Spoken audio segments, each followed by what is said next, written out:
आखिरकार जब रोहित शर्मा ने हैट्रिक बॉल पर कैच छोड़ी तो उस टाइम पर क्या क्या हुआ, या फिर यहां पर रोहित शर्मा कुलदीप यादव को ऐसे उंगली क्यों दिखा रहे थे, या फिर विराट कोहली का यहां पर ये वाला रिएक्शन क्यों आता है, या फिर रोहित शर्मा अंदर बैठे बैठे किस बांग्लादेशी फील्डर को ऐसे उंगली दिखा के क्या बोल रहे थे, या फिर अंदर केएल राहुल के साथ ऐसा क्या हुआ कि बाहर बैठे रोहित शर्मा अपने सिर पे हाथ रख के इतने हंस रहे थे, या फिर शुभमन गिल के किस शॉट पर Rohit Sharma non striker end से ऐसा रिएक्शन देते हैं, या फिर जब शुभमन गिल अपना शतक पूरा करते हैं तो उस पर रोहित शर्मा, विराट कोहली साथ में एक्स क्रिकेटर्स के क्या क्या रिएक्शन आते हैं। तो चलिए वीडियो स्टार्ट करते हैं और देखते हैं मैच में ये सारी चीजें क्यों और कैसे कैसे हुई। पहले तो स्टार्टिंग में मैच शुरू होने से पहले हमें देखने को मिलता है कि ग्राउंड पर शिखर धवन आज मौजूद थे और वो जाके सारे इंडियन टीम के प्लेयर से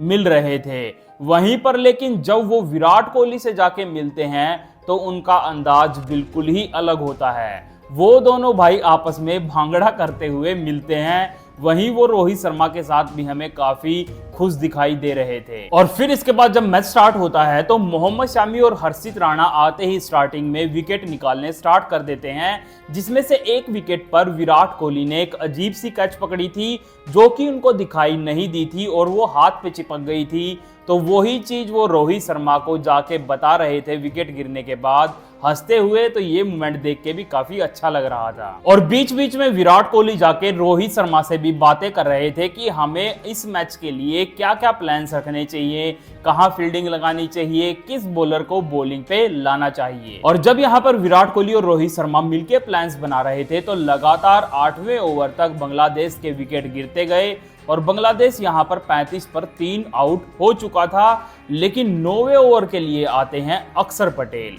और इस ओवर में स्टार्ट होता है बवाल मचना, क्योंकि पहले तो अक्षर पटेल की दूसरी बॉल पर ही बैट्समैन की एज लगी थी और केएल राहुल ने कैच पकड़ते ही भाई अपील तो छोड़ो सेलिब्रेशन करना स्टार्ट कर दिया था कि ये तो आउट है। लेकिन अक्षर पटेल ने तो वहां अपील भी नहीं करी और वो तो कह रहे थे मेरे को तो कुछ नहीं सुना यहाँ पे, और तब तक अंपायर ने आउट भी नहीं दिया था। और केएल राहुल पीछे से भाग के आगे की तरफ आ रहे थे कि भाई ये तो साफ साफ आउट है। और वहां पर जब तक अंपायर ने आउट नहीं दिया था, लेकिन जब वहां पर खुद बैट्समैन अंदर की तरफ जाने लगते हैं, उनको क्योंकि पता था कि मेरी एज लगी है, तो जब वो जाने लगते हैं तो अंपायर एकदम से उंगली उठाते हैं। और तब अक्षर पटेल भी ये बोलते हैं कि यहाँ पर मुझे तो यार कुछ नहीं सुना, लेकिन यहाँ पर केएल राहुल की अटेंटिवनेस के कारण पहला विकेट अक्षर पटेल इस ओवर का ले लेते हैं। और फिर इसके बाद अक्षर पटेल इसकी अगली बॉल पर भी एक और विकेट निकाल देते हैं। और जब यहाँ पर 2 बॉल में 2 विकेट पड़ते हैं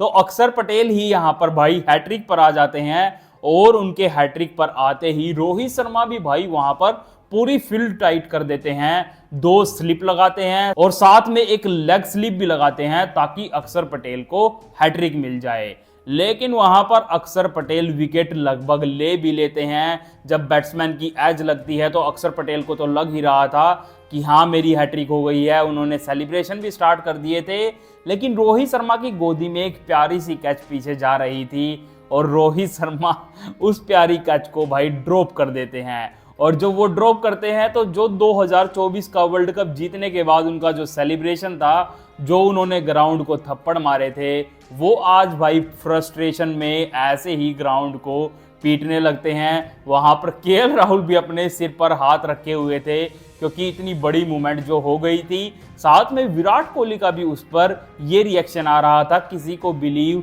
हो ही नहीं रहा था। इसके बाद अक्षर पटेल तो अपने बॉलिंग पर जा रहे थे वापस से, लेकिन वहां पर रोहित शर्मा तभी की तभी हाथ जोड़ के भी अक्षर पटेल को अपोलोजाइज करते हैं उनकी इस कैच ड्रॉप के लिए। और जिस बैट्समैन की रोहित शर्मा यहां पर कैच छोड़ते हैं उस बैट्समैन का नाम था जाकिर अली। अब मैं आपको यहाँ पर ये नाम इसलिए बता रहा हूँ क्योंकि सेकेंड इनिंग में एक और मूवमेंट होने वाली है और वहां पर आपको ये नाम पता होना जरूरी है। और फिर तो भाई यही जाकिर अली जिसकी की रोहित शर्मा ने कैच ड्रॉप करी, ये यहाँ पर पार्टनरशिप भी करता है हरिदोए के साथ, अपनी 50 भी बनाता है, पुष्पा स्टाइल में सेलिब्रेशन भी करता है और दूसरी तरफ से हृदय का भी शतक वहां पर लगता है, जिसके कारण बांग्लादेश एक ठीक ठाक स्कोर तक पहुंच रहा था। लेकिन इसी बीच जब यहां पर जाकिर अली तो आउट हो जाते हैं, लेकिन जब रिशाद वहां पर बैटिंग करने आते हैं और ओवर चल रहा था 44वां, जिसको की लेके आए थे कुलदीप यादव, और वहां पर कुलदीप यादव जब बॉलिंग करने आते हैं तो एक बॉल पैड पे लगते ही,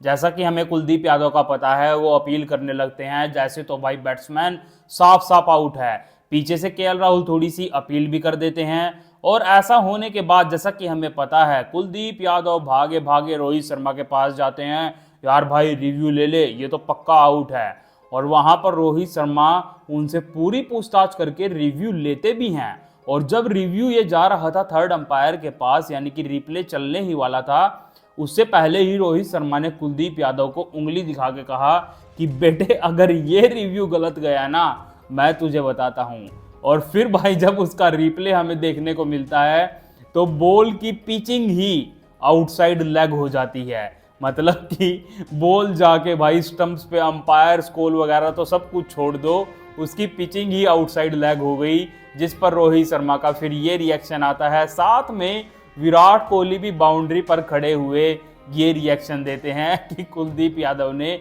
ये कैसा रिव्यू लिया। लेकिन फिर हृदय के शतक के कारण बांग्लादेश थोड़ा सा ठीक ठाक स्कोर बनाने ही वाला था कि मोहम्मद शामी ने अपना वहां पर 5 विकेट होल भी ले लिया, जिस पर गौतम गंभीर ने भी अंदर बैठे हुए काफी तालियां बजाई, जिसके कारण बांग्लादेश स्कोर बोर्ड पर बस 228 रन ही लगा पाता है। और फिर जब इस रन चेज को करने के लिए रोहित शर्मा और शुभमन गिल बैटिंग करने आते हैं, तो स्टार्टिंग में जैसा कि हमें पता है रोहित शर्मा आते ही छक्के चौके मारते हैं, तो वहां जब रोहित शर्मा ने चौके मारे तो उनका खास दोस्त शिखर धवन, जो कि कमेंट्री बॉक्स में मौजूद था, वो भाई उनके हर एक चौके पर एक एक बढ़िया बढ़िया शायरी छोड़ रहा था और काफ़ी हंस भी रहा था। और शिखर धवन वहाँ पर काफ़ी अच्छी कमेंट्री भी कर रहे थे। अगर आपको भी उनकी कमेंट्री अच्छी लगी है तो मुझे कमेंट करके जरूर बताएं। और वहाँ पर रोहित शर्मा तो ताबड़तोड़ बैटिंग कर रहे थे, लेकिन दूसरे एंड से शुभमन गिल आराम आराम से रन बना रहे थे, तो वहाँ पर लग नहीं रहा था कि शुभमन गिल चौका या छक्का मारेंगे।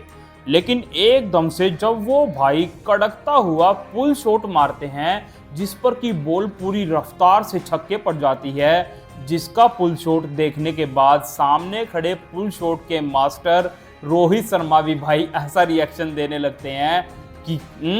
तू भी पुल शॉट मारेगा मेरे जैसा, मतलब ऐसा वो रिएक्शन दूसरे एंड से दे रहे थे, क्योंकि उनका शॉट जो शुभमन गिल का था वो भाई खतरनाक पुल शॉट था। लेकिन फिर इसके बाद एकदम से दूसरे एंड से विकेट पड़ने लगते हैं। रोहित शर्मा भी आउट, विराट कोहली भी आउट, श्रेयस अय्यर भी आउट। छोटी छोटी पार्टनरशिप कर रहे थे और लगातार वहां पर विकेट पड़ते जा रहे थे। और दूसरे एंड से वहां पर शुभमन गिल बस हमें हताश दिख रहे थे ये विकेट्स देखते हुए। यहां तक कि 5वें नंबर पर अक्षर पटेल को जब दोबारा भेजा गया केएल राहुल से ऊपर, तो वहां पर उनका भी विकेट पड़ गया। और यहाँ पर भाई एकदम से लगा कि मैच यहाँ पर फंस चुका है और बांग्लादेश यहाँ पर मैच जीत सकता है, क्योंकि वहां पर अंदर बैठे गौतम के साथ साथ रोहित शर्मा भी इस सिचुएशन के बाद थोड़े से गंभीर हो गए थे। लेकिन फिर इसके बाद जो केएल राहुल बैटिंग करने आए थे वो ठीक ठाक विकेट को रोक रहे थे, वहां पर विकेट पड़ने नहीं दे रहे थे।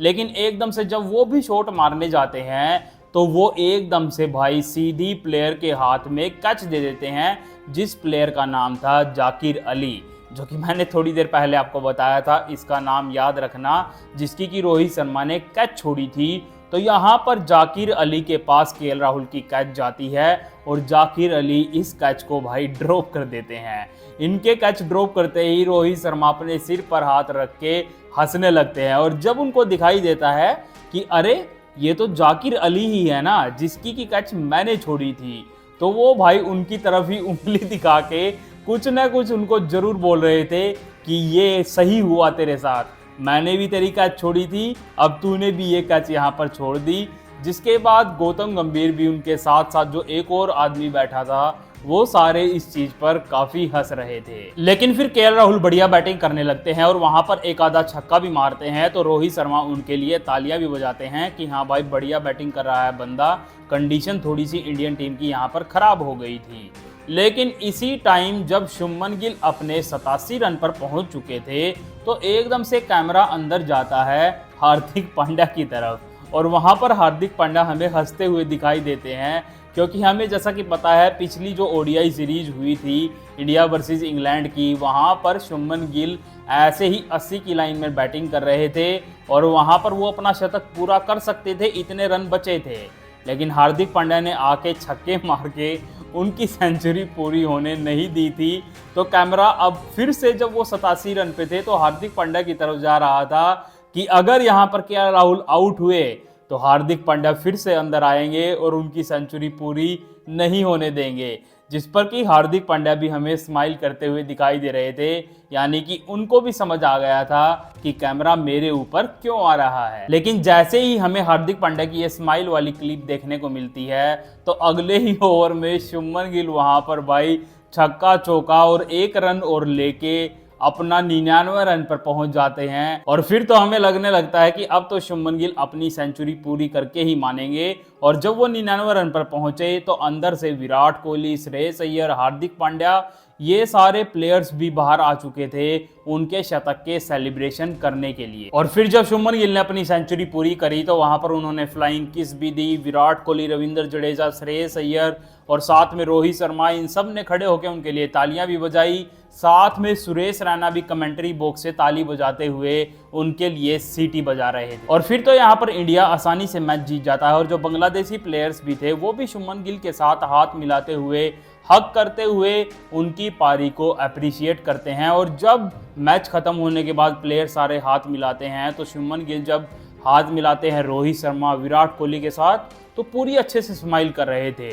लेकिन जब दिखता है कि अगले हार्दिक पांड्या है तो थोड़ी सी उनकी भाई स्माइल में चेंज आ गया था, क्योंकि उनको पता था कि इसी हार्दिक पांड्या ने मेरा एक शतक रोका था।